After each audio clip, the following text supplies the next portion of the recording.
ভাই আয়, ভেতরে আয়। ওই দেখ তোর জামাইবাবু ঘুমিয়ে পড়েছেন। আচ্ছা ভাই, তুই গিয়ে ওখানে একটু বস, আর ও উঠবে, তারপর ওর সাথে দেখা করে যাবি কিন্তু। ততক্ষণে আমি তোর জন্য খাবারের ব্যবস্থা করছি। ঠিক আছে দিদি।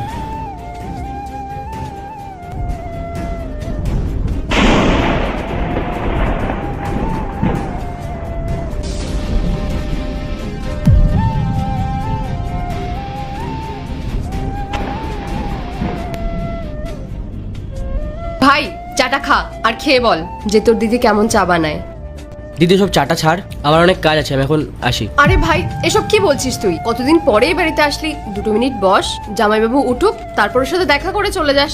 দিদি যাইবো, ঘুমাচ্ছে যখন ঘুমাক না, আমি বরং অন্য কোনো দিন আসবো।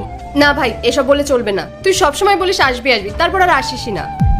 আর তুই এতদিন পরে আসলি, আজকে আমি তোকে এভাবে কোনো মতেই যেতে দেবো না।